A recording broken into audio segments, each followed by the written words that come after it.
Hello, listening friends. नमस्कार श्रोता मित्रों, We are glad you tuned in to listen to this program. हम आनंदित हैं कि आप इस कार्यक्रम को सुनने के लिए उपस्थित हैं। In the past few messages, अपने पिछले कुछ संदेशों में we have been seeing how Peter is counting God's blessings for us. हम देखते आ रहे हैं कि कैसे पतरस हमारे लिए परमेश्वर की आशीषों को गिनता आ रहा है। There are 7 of them. यहाँ उनमें से 7 हैं। In 1 Peter chapter 1 verses 1 and 2, पतरस की पहली पत्री के 1 अध्याय के 1 और 2 पद में we see the first blessing is the blessing of God's call and election to salvation. हम देखते हैं कि पहली आशीष है हमारे उद्धार के लिए परमेश्वर की बुलाहट और चुनाव की आशीष। In verse 3, the second blessing is the blessing of the new birth. 3 पद में दूसरी आशीष है नए जन्म की आशीष। In verse 3 also, the third is the blessing of a living hope. 3 पद में ही तीसरी आशीष है जीवित आशा की आशीष।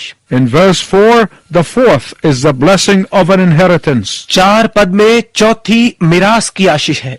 In verse 5, the fifth is the blessing of God's protection and security. 5 पद में पांचवी परमेश्वर के द्वारा बचाव और सुरक्षा की आशीष है। In verses 6 to 9, 6 से 9 पदों में we see the sixth blessing, and this is the blessing of suffering for the sake of Christ. हम छठी आशीष देखते हैं और ये आशीष है मसीह के लिए दुख उठाने की आशीष। And the seventh blessing is found in verses 10 to 12, which is the blessing of grace. और 7वीं आशीष 10 से 12 पदों में मिलती है जो कि अनुग्रह की आशीष है। We already looked at 5 of these blessings. इनमें से 5 आशीषों को हम देख चुके हैं। Now let's look at the sixth blessing. अब आइए छठी आशीष को देखते हैं। We have the blessing of suffering for the sake of Christ. हमारे पास मसीह के लिए दुख उठाने की आशीष है। If you have your Bible, you can look at verses 6 to 9 of 1 Peter chapter 1. यदि आपके पास आपकी बाइबल है तो आप पहला पत्रस 1 अध्याय के 6 से 9 पदों को देख सकते हैं। There is a lot of confusion regarding this whole issue of suffering. दुख उठाने के संपूर्ण विषय में बहुत सारी उलझन है। People have all kinds of ideas about suffering. लोगों के पास दुख उठाने के विषय में सब तरह के विचार हैं। Please listen carefully to what I'm going to tell you. कृपया बहुत ध्यानपूर्वक सुनिए जो मैं आपको बताने वाला हूँ। The reason there is confusion about the whole issue of suffering, दुख उठाने के बारे में उलझन का कारण because many people want to pick and choose verses from the scripture as if they were choosing food from a buffet table. ये है क्योंकि बहुत सारे लोग वचन में से पदों को ऐसे चुनकर निकालते हैं जैसे खाने की मेज पर से खाने का चुनाव करना। Can you hear someone say, I like this verse, but I don't like this one? क्या आपने कभी किसी को ये कहते सुना है कि मुझे ये पद पसंद है परंतु ये वाला पसंद नहीं है? And they end up with confusion. और वो उलझन पर आकर खत्म करते हैं। You have to look at the whole scripture. आपको संपूर्ण वचन पर गौर करना है। You cannot just look at it in bits and pieces, आप इसे टुकड़ों और हिस्सों में नहीं देख सकते, but you must look at the whole of the Bible. परंतु आपको संपूर्ण बाइबल पर गौर करना आवश्यक है। There are some people who see every affliction in life as suffering for Christ. कुछ लोग ऐसे हैं जो जीवन में आई हर विपत्ति को मसीह के लिए दुख के रूप में देखते हैं। These people mention everything from the ridiculous to the sublime. ये लोग हास्यास्पद से लेकर महानतम तक हर बात का वर्णन करते हैं। They would say if you get a flat tire, it's a suffering for Christ. वो कहते हैं यदि आपको एक सपाट टायर मिलता है तो ये भी मसीह के लिए दुख उठाना है। Others include serious things like losing a loved one as suffering for Christ. कई दूसरे गंभीर विषय को लेते हैं जैसे कि किसी प्रिय के बिछड़ने को भी मसीह के लिए दुख उठाने के रूप में। Some people see everything as suffering for Christ. कई लोग हर बात को मसीह के लिए दुख उठाना समझते हैं, But that's wrong. परंतु ये गलत है। There are different types of suffering in the world. संसार में कई तरह के दुख हैं। There are sufferings that are a result of sin. कई ऐसे दुख हैं जो पाप का परिणाम होते हैं। There are sufferings that are a result of Satan's attack. कई ऐसे दुख हैं जो शैतान के प्रहार की वजह से हैं। There are sufferings that are the result of other people's stupidity. कई ऐसे दुख हैं जो दूसरे लोगों की बेवकूफी के कारण आते हैं। There is suffering just because we live in this fallen sinful world. यह दुख है क्योंकि हम इस गिरे हुए पाप से भरे संसार में जीते हैं। There are all kinds of suffering. हर प्रकार के दुख हैं यहाँ। Now these are all real sufferings and I'm not minimizing them. अब ये सब असल दुख हैं और मैं इनको कम नहीं कर रहा हूँ। But none of these are meant here in 1 Peter. परंतु यहाँ पहला पत्रस में इनमें से किसी का कोई मतलब नहीं है। Peter is speaking about suffering that occurs as a result of being a follower of Jesus Christ. पत्रस उस कष्ट के विषय में बात कर रहा है जो यीशु मसीह के अनुयायी होने के परिणाम स्वरूप आता है। If you lose your job because you are a follower of Jesus Christ, यदि आप इस कारण अपनी नौकरी खो दें क्योंकि आप यीशु मसीह के पीछे चलते हैं, then you are suffering for Christ. तो आप मसीह के लिए दुख उठा रहे हैं।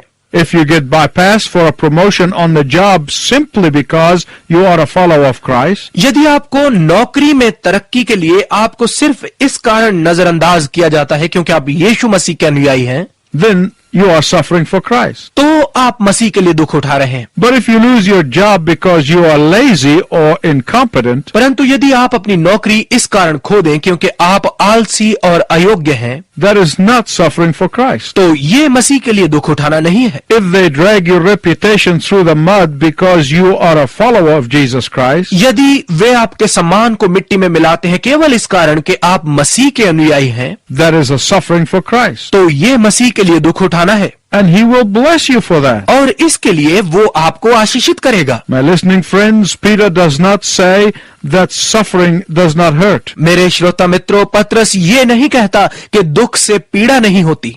Will you listen to me very carefully, please? क्या कृपया आप मुझे ध्यानपूर्वक सुनेंगे? What Peter is saying is this.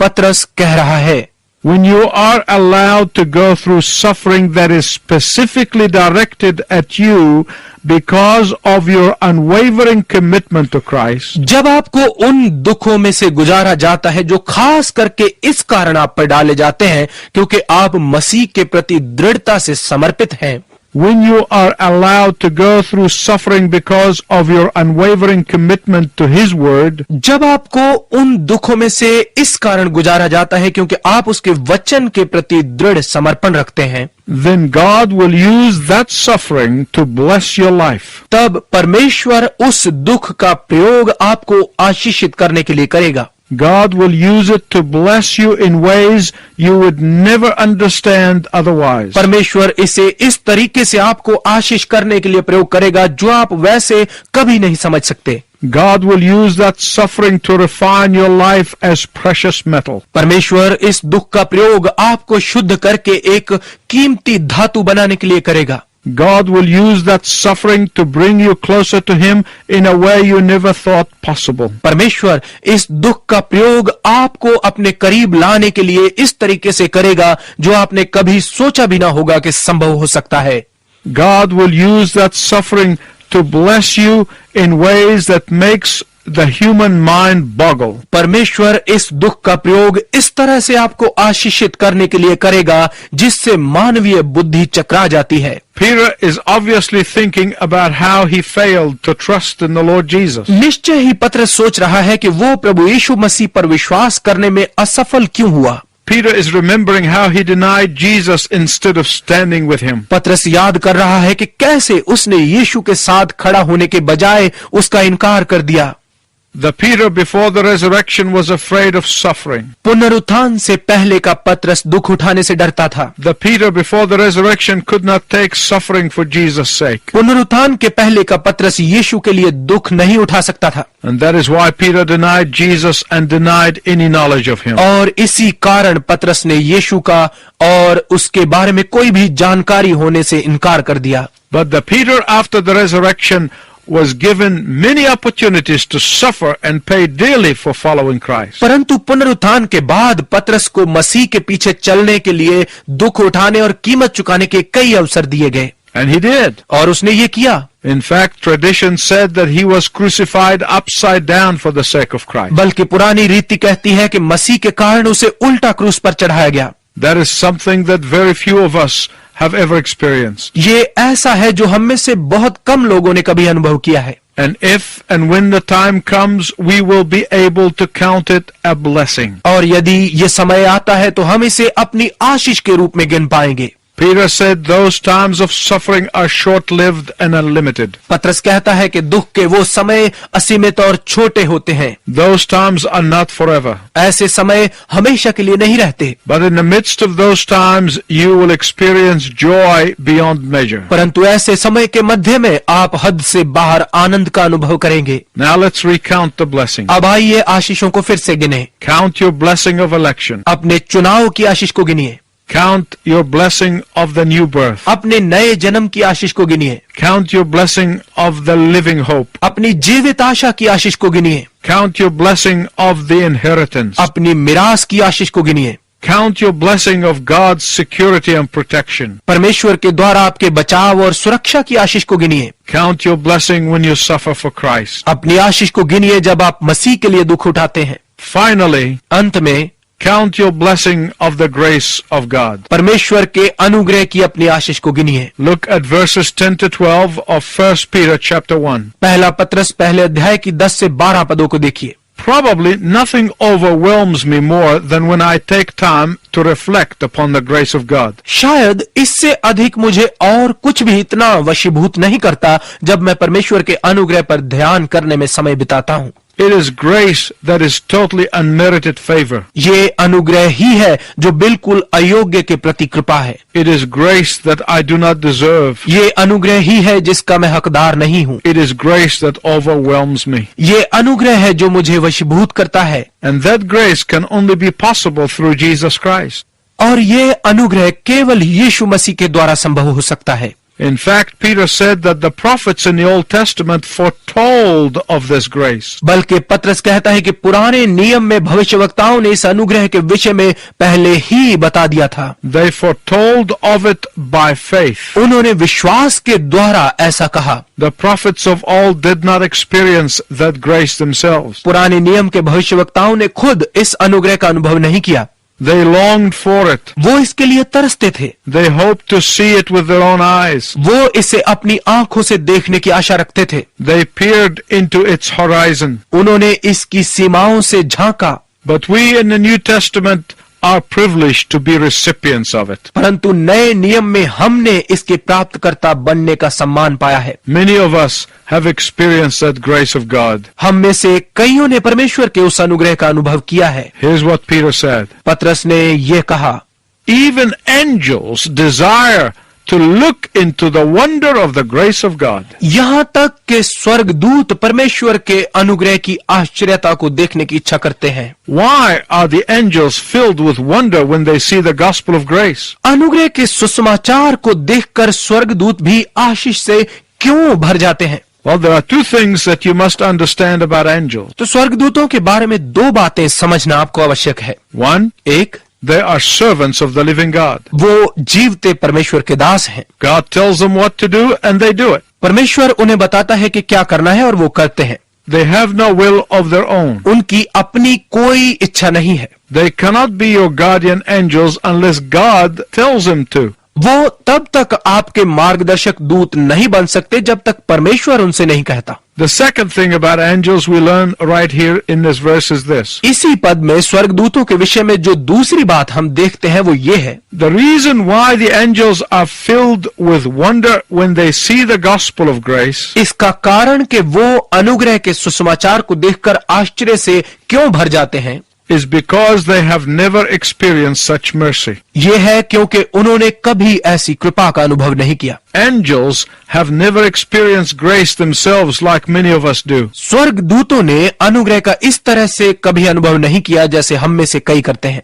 They have never needed mercy because they have always lived sinless lives. उन्हें दया की कभी आवश्यकता नहीं पड़ी क्योंकि उन्होंने हमेशा पाप रहित जीवन जिया है। After the fall of Lucifer from heaven, स्वर्ग से लूसीफर की गिरावट के बाद the angels in heaven were never tempted to sin. स्वर्ग के दूत कभी पाप की परीक्षा में नहीं पड़े। They have never wandered from the Father's will in their lives. वे अपने जीवनों में पिता की इच्छा से कभी नहीं भटके। They have never needed to be redeemed because they are sinless beings. उन्हें छुटकारे की आवश्यकता कभी नहीं पड़ी क्योंकि वो पाप रहित प्राणी हैं। And that is why these angels who minister to believers are absolutely in awe of the mercy of God. और इसी कारण ये स्वर्गदूत जो विश्वासियों की सेवा करते हैं बिल्कुल परमेश्वर की कृपा के प्रति भय मिश्रित आदर रखते हैं। Angels are in awe of the grace of God that is given to you and to me. स्वर्गदूत परमेश्वर के उस अनुग्रह के प्रति भय मिश्रित आदर रखते हैं जो मुझे और आपको दिया जाता है। They have never experienced it, but they see it as an awesome thing.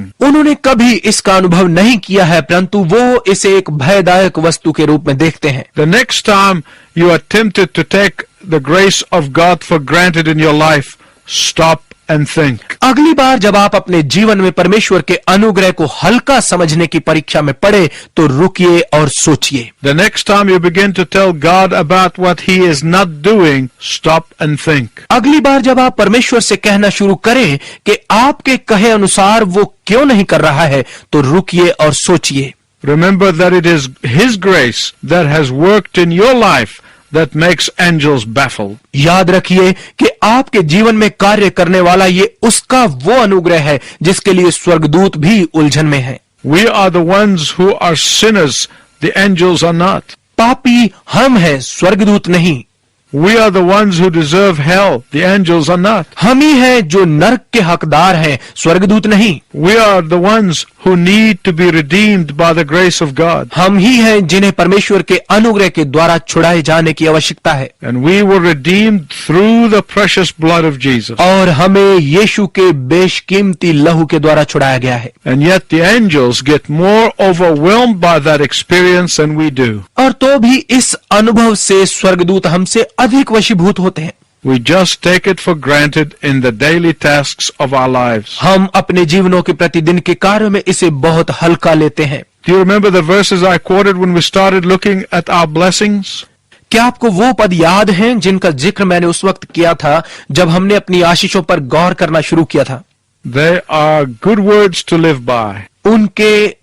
उन वचनों के अनुसार जीने के लिए ये बहुत अच्छे वचन हैं।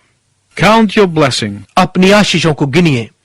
Name them one by one. इन्हें नाम ले लेकर गिनिए। And it will surprise you what the Lord has done. और आप आश्चर्यचकित हो जाएंगे कि परमेश्वर ने क्या क्या किया है। If you have never experienced the grace of God, यदि आपने कभी परमेश्वर के अनुग्रह का अनुभव नहीं किया है, if you have never experienced the peace that comes from knowing the grace of God, यदि आपने कभी उस शांति का अनुभव नहीं किया है जो परमेश्वर के अनुग्रह को जानने से आती है, you can ask Him today. तो आप आज ही उससे मांग सकते हैं। He will give it to you. वो ये आपको देगा। That is His promise. ये उसका वादा है। Will you ask Him क्या आप उससे मांगेंगे? today? आज ही। He will never let you down. वो आपको शर्मसार नहीं करेगा। It is my prayer that you would say, Yes, Lord. ये मेरी प्रार्थना है कि आप कहें, हाँ प्रभु। Until next time, I wish you God's richest blessing. अगले समय तक मैं आपके लिए परमेश्वर की उत्तम आशीष की कामना करता हूं।